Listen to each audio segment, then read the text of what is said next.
चलिए बाबू, ये रिएक्टेंट और प्रोडक्ट बता रहे थे ना। अब देखिए सेकंड, अगर जिंक HCl के साथ रिएक्शन करता है, HCl को क्या कहा जाता है बाबू? Hydrochloric acid. Zinc HCl, zinc क्या है? मेटल है। हाइड्रोक्लोरिक एसिड ये एसिड है बाबू। जिंक को किसके साथ? HCl के साथ रिएक्शन करवाया जाता है। तो याद रखिएगा ZnCl2 अब प्लस में H2 बनता है। क्या बनता है? ZnCl2 अब प्लस H2। और अगर एरो अप रहे तो हीट क्या होता है? यानी गैस क्या हो रहा है? इवॉल्व हो रहा है, निकल रहा है, बाहर आ रहा है। तो देखो वो जिंक की वैलेंसी +2, क्लोरीन की वैलेंसी -1। तो देखो जिंक की +2, जिंक का वैलेंसी +2 होता है, क्लोरीन का वैलेंसी -1 होता है बाबू। तो हमें क्या करना होगा? वैलेंसी को, चार्ज को बैलेंस करना होगा। तो यहाँ -1 चार्ज है ना, अब -2 बनाने के लिए क्या करना होगा? एक और क्लोरीन को क्या करना होगा? ऐड करना होगा। तो -1 और -1 क्या दे देगा? -2 दे देगा। तो देखो 2 जिंक और 2 क्लोरीन, तो क्या देगा? Zn+2 और Cl2 का मतलब -2। तो देखो दोनों का चार्ज बैलेंस हो गए, रिएक्शन कर गया, दोनों अनलाइक चार्ज है, जिंक पर पॉजिटिव चार्ज और क्लोरीन पे नेगेटिव चार्ज। तो क्या दे दिया बाबू? ये दे दिया ZnCl2। तो लिखिए जिंक क्लोराइड, नाम क्या हो गया? Zinc chloride. इसका नाम हाइड्रोक्लोरिक एसिड, जिंक। थर्ड में देखो, जिंक को H2SO4 के साथ रिएक्शन कराते हैं, क्या मिलता है? ZnSO4 मिलता है बाबू। क्यों? देखो बाबू, जिंक के ऊपर +2 होता है और सल्फेट का भी चार्ज क्या होता है? -2 होता है। सल्फेट की वैलेंसी कितना? -2। जिंक की वैलेंसी +2। तो जिंक किसके साथ चला गया? सल्फेट के साथ। रिमेनिंग में क्या रह गया? H2। तो H2 को बाहर लिख दिए। कोई दिक्कत? ये जिंक हो गया बाबू, ये सल्फ्यूरिक हो गया, एसिड हो गया, ये जिंक सल्फेट हो गया। क्या हो गया? जिंक सल्फेट हो गया। ये रिएक्शन करने के लिए बता रहे हैं बाबू, ये प्रोडक्ट देता है। और ये टोटल का टोटल टर्म क्या देता है बाबू? रिएक्टेंट। याद रखिएगा ये क्या हो गया? रिएक्टेंट। ये टोटल का टोटल टर्म क्या हो जाएगा? रिएक्टेंट हो जाएगा बाबू। टोटल टर्म क्या होगा? रिएक्टेंट। ये टर्म क्या देगा बाबू?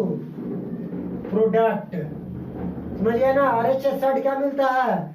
प्रोडक्ट मिलता है। LHS साइड क्या मिलता है? Always it will give in LHS side reactant and RHS side will give product.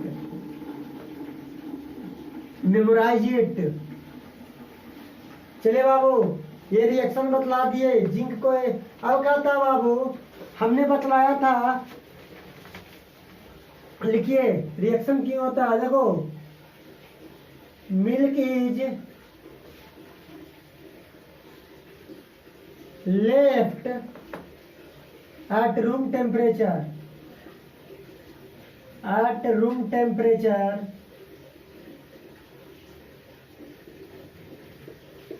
In summer. तो देखो क्या होता है बाबू, अगर मिल्क को रूम टेम्परेचर पे समर में रखते हैं बाबू, तो मिल्क में क्या प्रेजेंट रहता है? लैक्टोज। और लैक्टोज में होता है क्या है बाबू? लैक्टिक एसिड होते हैं। क्या होते हैं? यानी मिल्क में क्या होते हैं? Lactic acid. और समर में क्या करता है बाबू? ये लैक्टिक एसिड क्या होता है? Lactic acid. और ये लैक्टिक एसिड क्या करते हैं बाबू? इसमें क्या रहता है? बैक्टीरिया रहता है। ये क्या करता है? मिल्क के साथ क्या करता है, कंबाइन करके और मिल्क को क्या बना देता है बाबू, शोर। क्या बनाता है, शोर। इसी तरीके से iron nail is left, iron nail को कहां छोड़ देते हैं बाबू, is left exposed to humid atmosphere,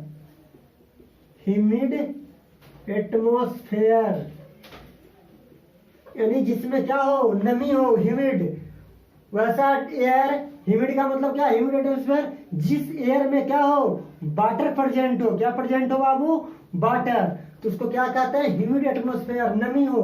तो आयरन नेल किसके साथ एक्सपोज होता है बाबू, ह्यूमिड एटमोस्फेयर के कारण। देखो इसमें हम 3 फिगर बनाएंगे बाबू, इससे समझने का कोशिश करिएगा। हम क्या लेते हैं,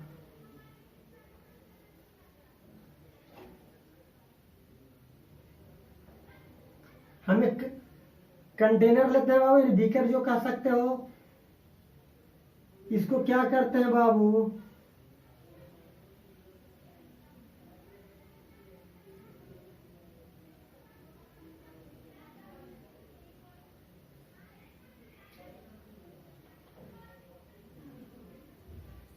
देखो इसमें वाटर फिल कर देते हैं।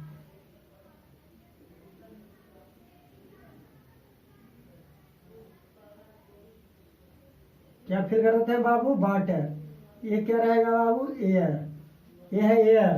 अब देखो बाबू इसमें क्या डालते हैं, नेल।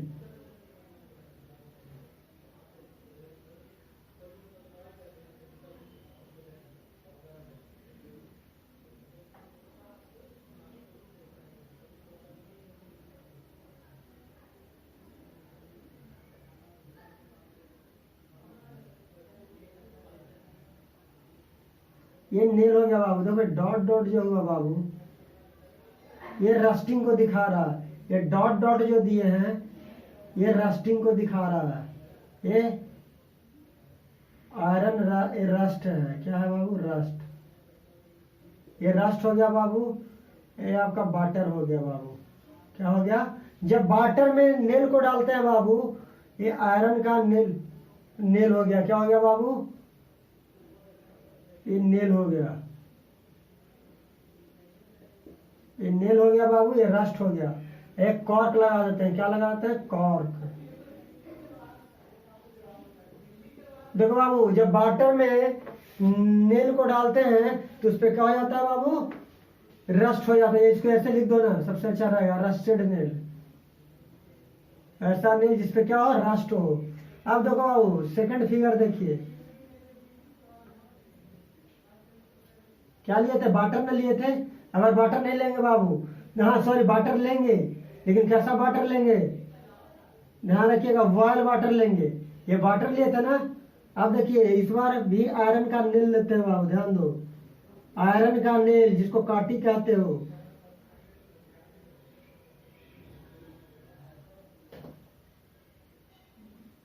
अब इस पे क्या लेते हैं, ऑयल लेते हैं बाबू, ऑयल। ऑयल का तो जानबे करते हो।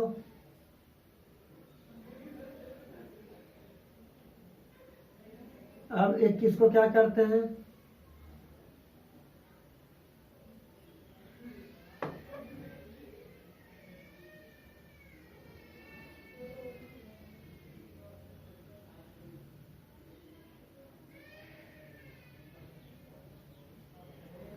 ये भी कॉर्क है बाबू। कॉर्क से इसको क्लोज कर देते हैं ताकि कोई एयर ना जाए। फिर क्या करते हैं बाबू, ये क्या है, ऑयल है। इसमें क्या लेते हैं बाबू, ध्यान दो, वाटर लेते हैं। क्या लेते हैं, वाटर। कैसा water, boil water, boiled water.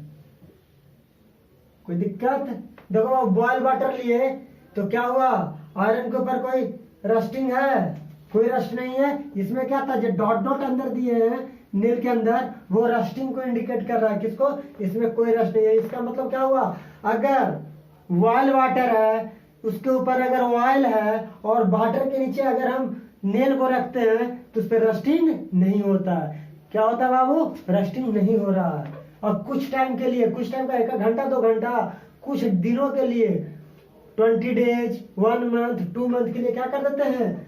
डालकर छोड़ देते हैं बाबू। अब थर्ड फिगर देखिए बाबू, थर्ड फिगर क्या कहता है?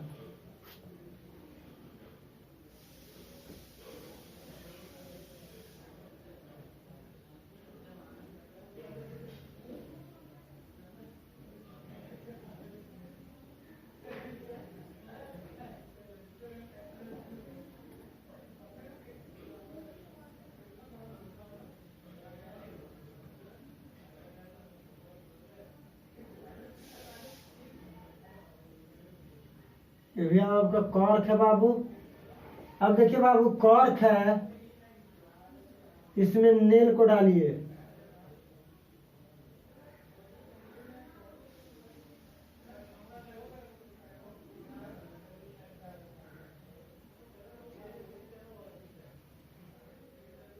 इसमें क्या करेंगे? नेल को डाल देंगे बाबू। तो जब नेल को डालेंगे, अब देखो क्या होगा, ये ड्राई एयर है। इसमें कैसा एयर है? Dry air. ड्राई एयर का मतलब गर्म हवा। अब देखो बाबू, ड्राई एयर है और इसमें क्या लेते हैं? किसका सॉल्यूशन लेते हैं? Anhydrous CaCl2। क्या होता है? इसमें क्या डाला जाता है? किसमें डाला जाता है? Anhydrous CaCl2। वैसा कैल्शियम क्लोराइड जिसमें वाटर प्रेजेंट नहीं हो, वैसा कैल्शियम क्लोराइड जिसमें क्या हो? कैल्शियम क्लोराइड के सॉल्यूशन में क्या डालते हैं? आयरन नेल को डालते हैं और उसके ऊपर क्या रहता है? ड्राई है। तो भी क्या होगा? रस्टिंग नहीं हो रहा। तो रस्टिंग किस केस में हुआ बाबू? वाटर और एयर के केस में हुआ। किस केस में हुआ बाबू? तो रस्टिंग के लिए कौन सा रिस्पॉन्सिबल होता है? रस्टिंग के लिए कौन रिस्पॉन्सिबल है? एयर। और क्या होना चाहिए? वाटर होना चाहिए। अगर एयर और वाटर है तो रस्टिंग होगा। क्या है बाबू? अब देखो, आयरन क्या होता है? सॉलिड होता है। अब बाबू, आयरन को जब खुले में छोड़ देते हैं एयर में तो क्या होता है? ये क्या करता है? ये रिएक्शन करता है बाबू और क्या बनाता है? Fe2O3 into XH2O। क्या देता है? Into XH2O। ये रस्ट देता है बाबू। क्या देता है? ये रस्ट का आपका फार्मूला हुआ, ये आपका आयरन हुआ। याद रख लीजिएगा बाबू। अब ध्यान दीजिए बाबू, ये आयरन को हम कहाँ छोड़े? ह्यूमिड एटमॉस्फेयर में ना। आयरन को कहाँ छोड़े? ह्यूमिड एटमॉस्फेयर में। थर्ड में लिखिए, ग्रेप्स इज फर्मेंटेड।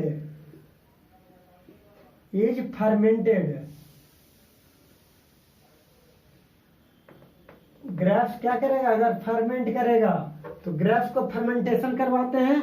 यानी क्या करवाते हैं? फर्मेंटेशन करवाया जाता है। तो जब ग्रेप्स को फर्मेंट करवाया जाता है बाबू, तो ग्रेप्स में क्या प्रेजेंट रहते हैं? ग्लूकोज। क्या प्रेजेंट रहता है? ग्लूकोज। ये ग्लूकोज क्या करता है?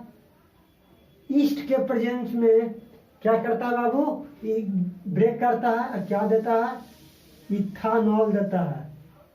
अब प्लस में CO2 देता है। क्या देता है? ग्लूकोज। ग्लूकोज का फार्मूला C6H12O6 होता है बाबू।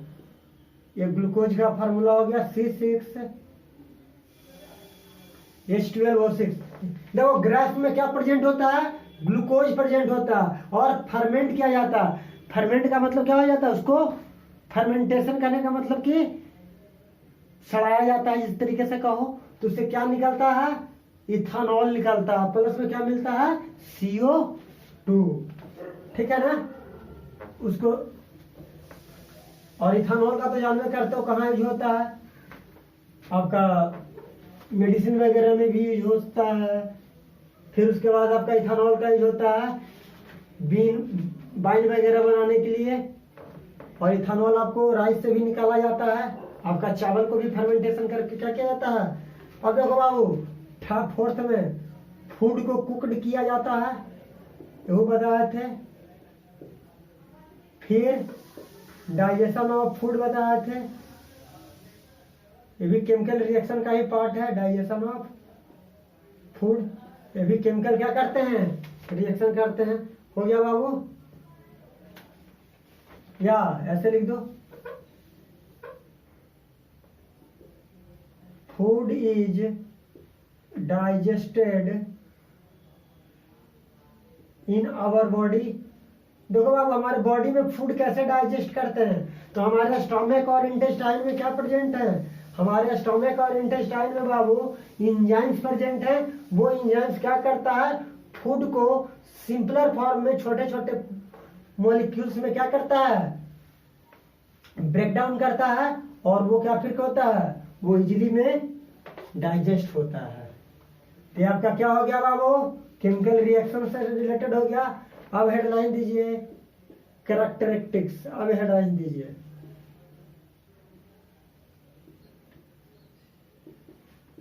Characteristics of chemical reaction.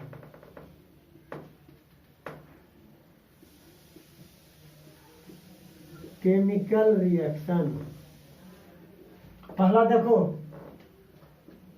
पहला जो कैरेक्टरिस्टिक्स है केमिकल रिएक्शन का बाबू, वो है change in state. Chemical reaction करता क्या है, इसको कहा जाता है फॉर्मेशन ऑफ प्रेसिपिटेट।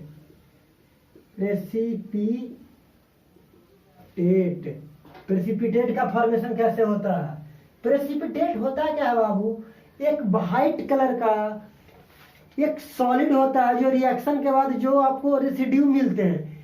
प्रेसिपिटेट होता का एक रेसिड्यू होता है जो रिएक्शन के बाद सॉल्यूशन में जो रिमेनिंग पार्ट रह जाता है, उसी को प्रेसिपिटेट कहते हैं। क्या कहते हैं बाबू, प्रेसिपिटेट के नाम से जाना जाता है, रेसिड्यू।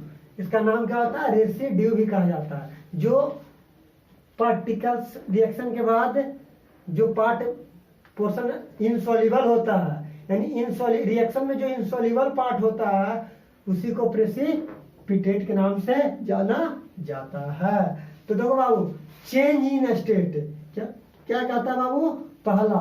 तो देखो एग्जांपल देकर समझाते हैं कि चेंज इन स्टेट कैसे होता है।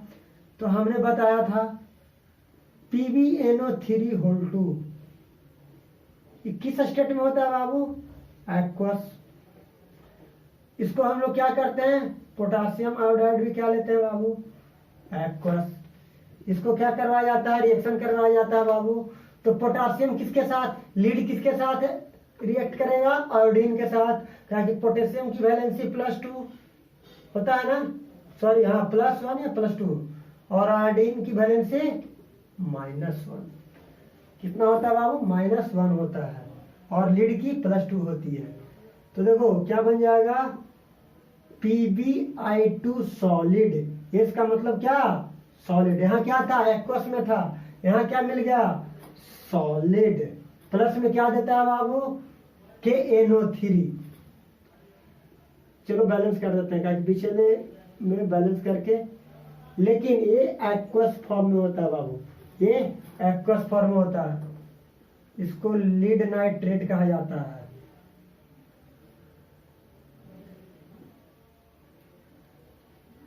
क्या कहा जाता है बाबू, लीड नाइट्रेट। और लीड नाइट्रेट किस कलर के होते हैं, व्हाइट कलर के होता है बाबू।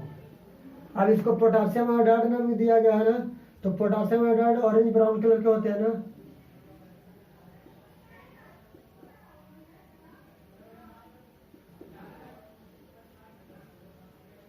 ये होता है ऑरेंज ब्राउन, याद कर लीजिएगा। Lead iodide, lead iodide. ये होता है बाबू येलो, ये येलो पीपीटी देता है, प्रेसिपिटेट जिसको कहते हैं। ये बाबू पोटासियम, पोटासियम का शॉर्ट फॉर्म होता है बाबू POT। आगे से हम POT यूज करेंगे, पोटासियम नाइट्रेट। ये व्हाइट कलर का होता है बाबू। देखे क्या था, एक्वस था, किसमें चेंज हो गया, सॉलिड में, तो चेंज इन स्टेट हुआ ना। सेकंड एग्जांपल देखिए बाबू, बैरियम क्लोराइड BaCl2 को किसके साथ, ये भी किस फॉर्म में पाया जाता है बाबू, एक्वस के फॉर्म में पाया जाता है, Na2SO4, ये भी एक्वस है बाबू। इसको किस फॉर्म के साथ, देखिए बैरियम किसके साथ रिएक्ट करेगा, SO4 के साथ रिएक्ट करेगा, तो BaSO4 देगा, क्या देगा बाबू, बेरियम सल्फेट देता है, याद रखिएगा। और बेरियम सल्फेट किस फॉर्म में पाया जाता है, सॉलिड के फॉर्म में पाया जाता है बाबू। अब ध्यान दो, बेरियम तो सल्फेट के साथ रिएक्शन किया बाबू, और सोडियम किसके साथ करेगा, क्लोरीन के साथ करेगा, तो 2NaCl हो जाएगा, ये भी एक्वस रह जाएगा। अब ध्यान दो बाबू, हमने गलती किया ना, बैलेंस नहीं किया, इसको 2 से मल्टीप्लाई कर देना, हो गया बैलेंस, क्या कि मैंने बैलेंस करना भूल गया था, सोचा कि लास्ट में करेंगे, लास्ट में भूल गए। अब ध्यान दो बाबू, बैलेंस Ba1SO4 एक बैलेंस है, Na2 नहीं बाबू, हाँ बैलेंस है, Na2 क्लोरीन दो, तो देखो बैरियम क्लोराइड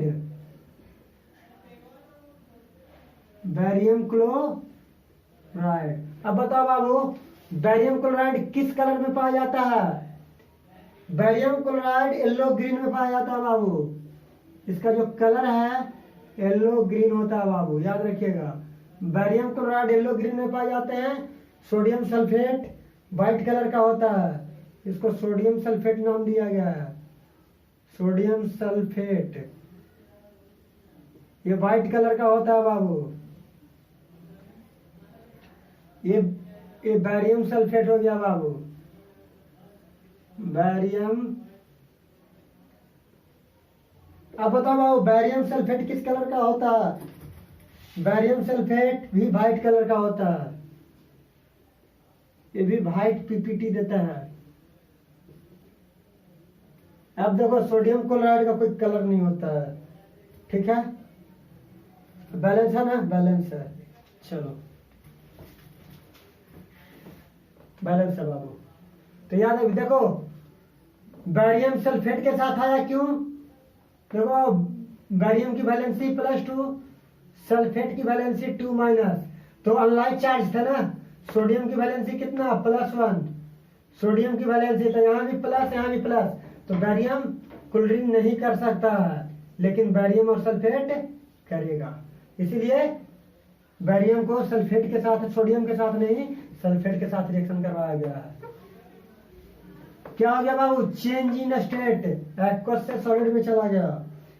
चलो अब सेकंड में लिखो बाबू, सेकंड प्रॉपर्टी क्या होता है, वेरी वेरी इंपॉर्टेंट है, कलर याद कर लीजिएगा, अगर विदाउट कलर के चले तो प्रॉब्लम हो जाएगा, केमिस्ट्री है, मस्ट है, मस्ट, खाना भूल जाइएगा, पीना भूल जाइएगा, सोना भूल जाइएगा, लेकिन कलर याद करना मत भूलिएगा, कलर याद करना मत भूलिएगा। पॉसिबल जहां तक है सबका कलर लिखवा दूंगा, जो जो आपके एग्जाम में पूछे जाते हैं उससे ऊपर ही पढ़ा दूंगा। चेंज इन कलर, देखो बाबू मेरा केमिकल रिएक्शन क्या करता है, कलर को भी चेंज करता है, जो हमने बता रहा था। अब यहाँ कलर कैसे चेंज करता है वो देखिए बाबू, तो एग्जांपल में देखिए, अगर हम KMnO4 को पोटासियम परमैंगनेट को देखो किसके साथ, सिट्रिक एसिड के साथ रिएक्शन करवाते हैं तो एक कलरलेस सॉल्यूशन देता है। कैसा सॉल्यूशन देता है, कलरलेस सॉल्यूशन देता है। KMnO4 को क्या कहते हैं, पोटासियम परमैंगनेट।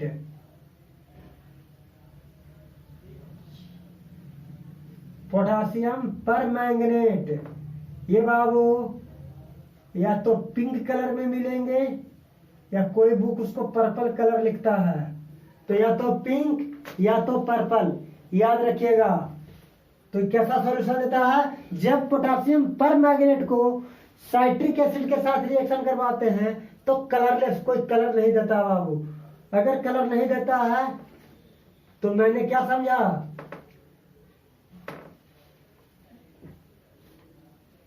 कि किसके साथ KMnO4 है, या सॉरी साइट्रिक एसिड है। कौन सा एसिड है, साइट्रिक एसिड है। अब देखो बाबू, ये क्या बताते, अब इसका देखो, जब पोटासियम डाइक्रोमेट को, जब K2Cr2O7 को, ध्यान दो, K2Cr2O7 को एक्वस सॉल्यूशन ले लेते हैं। कौन सा सॉल्यूशन बाबू, एक्वस ले लेते हैं, कोई दिक्कत नहीं, लेंगे तो कोई दिक्कत नहीं है। किसके साथ, सल्फर डाइऑक्साइड के साथ रिएक्शन करवाया जाता है। तो कौन सा कलर देता है बाबू, ये ग्रीन कलर देता है। ध्यान दो बाबू, पोटासियम डाइक्रोमेट को किसके साथ, सल्फर डाइऑक्साइड के साथ रिएक्शन करवाया जाता है तो कैसा कलर देता है, ग्रीन। तो पोटासियम को POT भी लिखा जाता है बाबू। डाइक्रोमेट, डाई का मतलब दो, और क्रोमियम है तो ऑक्सीजन है, तो क्रोमियम और ऑक्सीजन को क्रोमेट कहा जाता है। पोटासियम डाइक्रोमेट हो गया बाबू। अब बताओ, पोटासियम डाइक्रोमेट का जो कलर होता है बाबू, वो कौन सा कलर में पाया जाता है, रेड ऑरेंज। इसका कलर रेड ऑरेंज होता है बाबू, याद रखिएगा। कौन से कलर में पाए जाते हैं, रेड ऑरेंज में। अब देखो बाबू, अगर हम पोटासियम डाइक्रोमेट को H2SO4 सल्फ्यूरिक एसिड और सल्फर डाइऑक्साइड के साथ रिएक्शन करवाते हैं तब क्या मिलता है बाबू। देखो हम क्या बोले थे, जब हम किसके साथ करवा रहे हैं, K2Cr2O7 को H2SO4 और SO2 के साथ। तो ध्यान दो, पोटासियम किसके साथ आएगा, सल्फेट के, तो क्या देगा, K2SO4 दे देगा बाबू। क्या है, पोटासियम की वैलेंसी +1 है, तो 2 पोटासियम है ना, तो क्या हो जाएगा, +2 पोटासियम है तो +2 हो जाएगा। और SO4 की वैलेंसी कितना, -2, तो पोटासियम सल्फेट दे देगा। और आपको लग रहा हो कि सर ये कैसे होगा, तो देखो ये पोटासियम इस SO4 के साथ आ गया, कोई दिक्कत। अब देखो बचा क्या, K2 तो K2 आ गया, क्रोमियम।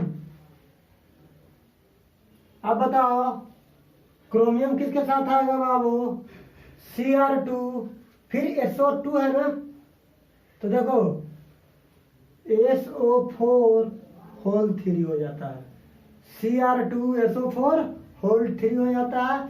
अब प्लस में वाटर बाहर आ जाता है, हाइड्रोजन जो है बाबू, हाइड्रोजन बाहर निकल जाता है। तो देखो ध्यान दो, ये तो पोटासियम डाइक्रोमेट हो गया बाबू।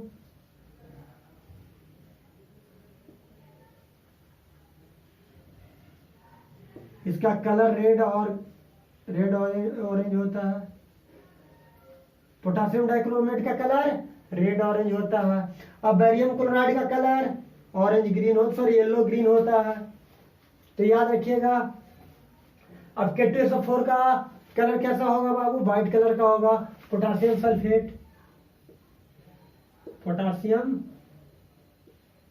सल्फेट है तो व्हाइट कलर का होता है। अब क्रोमियम हो गया, क्रोमियम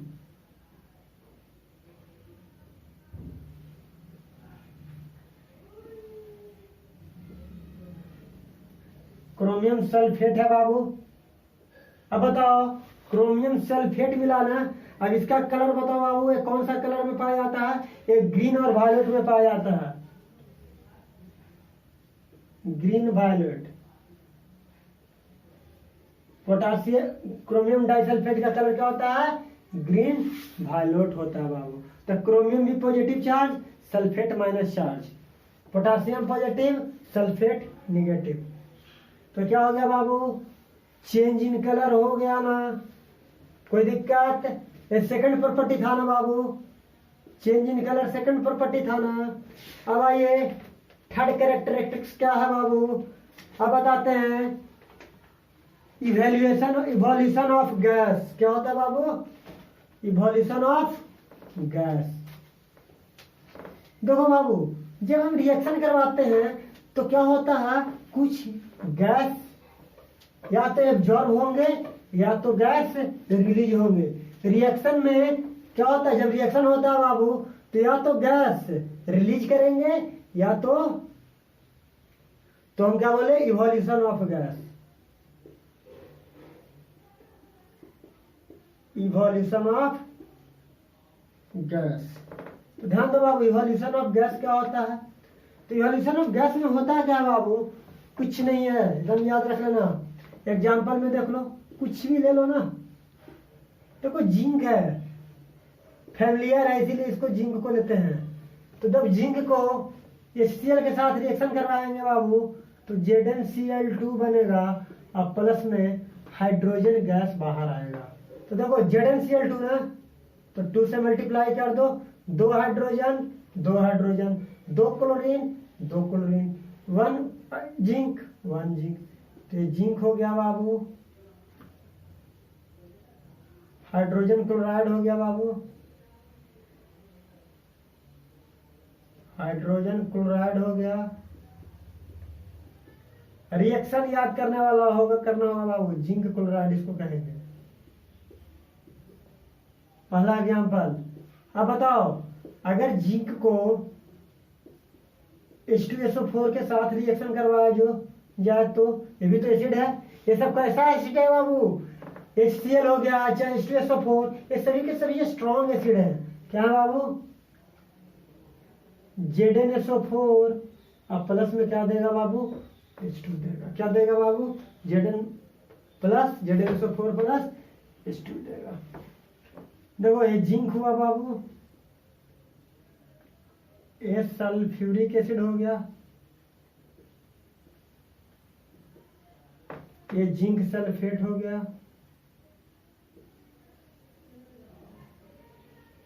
और अगर एरो अपवर्ड डायरेक्शन में है तो इसका मीनिंग होता है कि हीट रिलीज हो रहा है। क्या हो रहा है, हीट रिलीज हो रहा है। अगर डाउनवर्ड डायरेक्शन में है तो इसका मीनिंग होता है कि हीट क्या हो रहा है, एब्जॉर्ब हो रहा है। तो देखो जिंक को HCl के साथ करवाया है, जिंक को H2SO4 के साथ करवाया है। थर्ड में देखो, सोडियम को वाटर के साथ लो। अगर सोडियम को वाटर के साथ लगो बाबू तो NaOH मिलेगा और प्लस में क्या मिलेगा, H2 मिलेगा। अब बताओ सोडियम को किसके साथ बाबू, H2 के साथ ना, तो यहाँ हाइड्रोजन 2 ना, यहाँ ऑक्सीजन 1, यहाँ भी ऑक्सीजन 1, यहाँ लेकिन क्या हाइड्रोजन 1 है, यहाँ हाइड्रोजन 2 है। तो 2 से मल्टीप्लाई कर देते हैं। अब 2 से मल्टीप्लाई किए बाबू तो ऑक्सीजन भी 2 हो गया ना, तो 2 सोडियम 2 हाइड्रोजन, बैलेंस हो गया बाबू।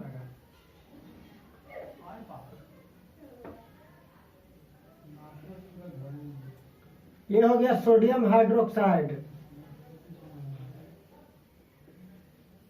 ये सोडियम हाइड्रोक्साइड है क्या बाबू, ये है क्या, ध्यान दीजिए, ये बेस है। क्या है बाबू, OH किसको रिप्रेजेंट करता है, बेस को।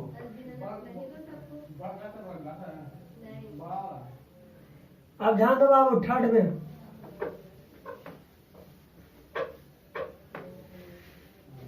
अगर कैल्शियम ऑक्साइड को, फोर्थ एग्जांपल देखो, अगर कैल्शियम ऑक्साइड को वाटर में डालेंगे तो क्या होगा बाबू, अगर कैल्शियम कैल्शियम ऑक्साइड को नहीं बाबू, कैल्शियम को, अगर कैल्शियम को वाटर में ऐड करेंगे तो क्या मिलेगा बाबू, CaOH2 मिलेगा बाबू। अब प्लस में H2 गैस रिलीज हो जाएगा। एक कैल्शियम हो गया ना,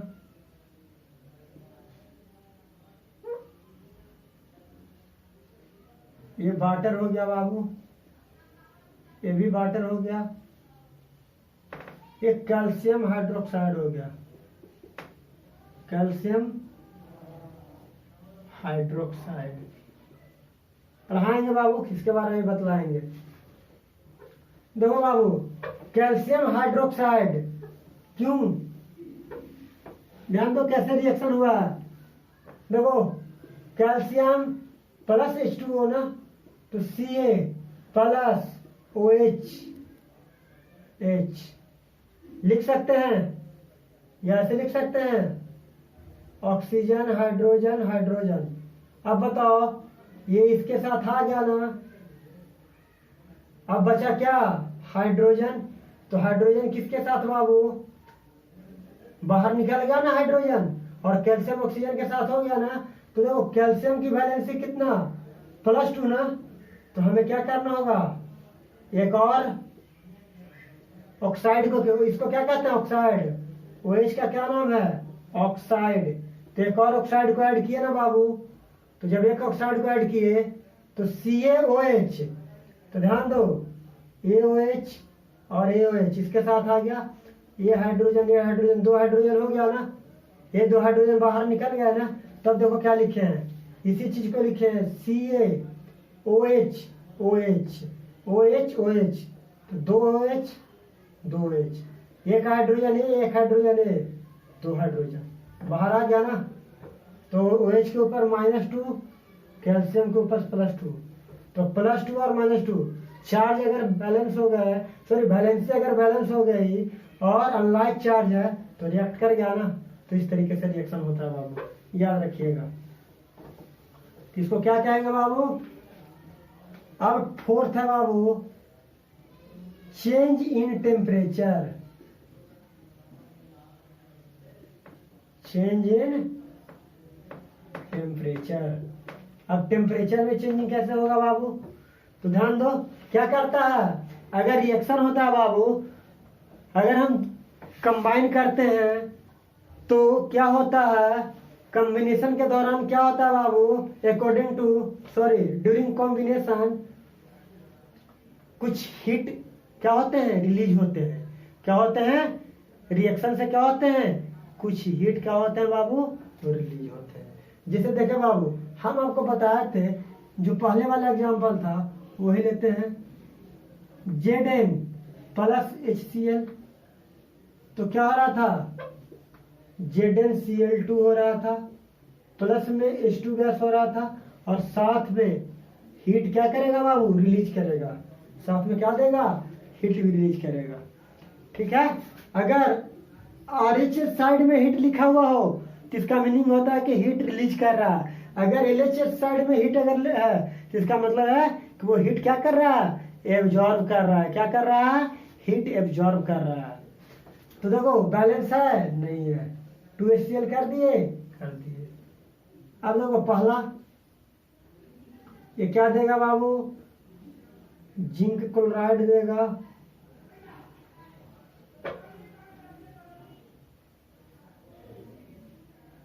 ये हाइड्रोक्लोरिक एसिड है,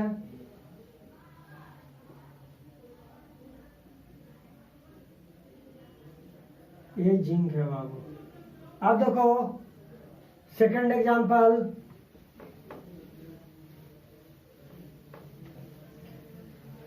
अब जिंक को किसके साथ करवा दें, H2SO4 के साथ करवा के देखते हैं। तो देखो अगर जिंक को H2SO4 के साथ करवा के देखते हैं, क्या मिलेगा, ZnSO4 plus H2 plus heat, क्या मिलेगा, हीट मिलेगा। कोई दिक्कत, तो सल्फ्यूरिक एसिड है बाबू,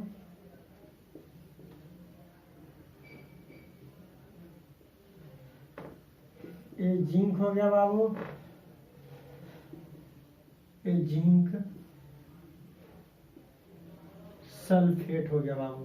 क्या हो गया, जिंक सल्फेट। देखो इसमें भी क्या हो रहा, हीट रिलीज हो रहा। ये आपको पता नहीं चलेगा जब आप क्या, हाँ, लेबोरेटरी में जाकर जब एक्सपेरिमेंट करोगे वहां पे तुमको दिखेगा। या एक चीज और बतलाते हैं, आप लोग घर में चूना देखे होंगे, देखे हो ना, और उसको जब वाटर में डालते हो तो क्या करने लगता है, वाटर से वेपर बाहर आने लगता है, वाटर बॉयल होने लगता है। तो इसका मतलब कि हीट क्या कर रहा है, रिलीज। चूना पत्थर घर में देखा होगा। अब देखो बाबू, थर्ड एग्जाम्पल, जब कैल्शियम ऑक्साइड को वाटर में डाला जाता है, इसी को कहा जाता है चूना पत्थर, क्विक लाइम। इसी का नाम है चूना पत्थर, क्विक लाइम कहा जाता है। तो क्या देता है, कैल्शियम हाइड्रोक्साइड देता है बाबू, CaOH2 देता है। अब प्लस में क्या देता है बाबू, हीट देता है। क्या देता है बाबू, हीट देता है। कोई दिक्कत नहीं। उसी तरीके से बाबू हम क्या बोले, इवोल्यूशन ऑफ गैस ना, ये जितना भी बता रहे थे, किसका बता रहे थे बाबू, ये हीट रिलीज का ना। अब देखो बाबू, एक इक्वेशन करवाते हैं, barium hydroxide BaOH2। Barium hydroxide को किसके साथ बाबू, अमोनियम क्लोराइड के साथ, NH4Cl के साथ। तो ये क्या करता बाबू, ये हीट को एब्जॉर्ब करता है, रिलीज नहीं करता बाबू। ये हीट को क्या करेगा, एब्जॉर्ब करेगा। और क्या देगा, BaCl2 देता है बाबू।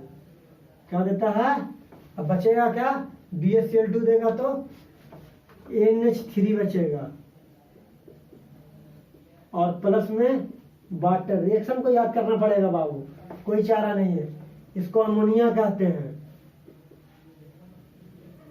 क्या कहा जाता है, अमोनिया। इसको अमोनिया कहा जाता है। ये बैरियम क्लोराइड हो गया बाबू, ये अमोनियम क्लोराइड हो गया बाबू,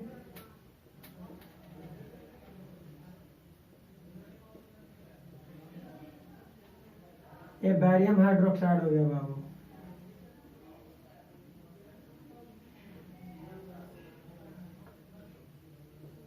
बैरियम हाइड्रोक्साइड।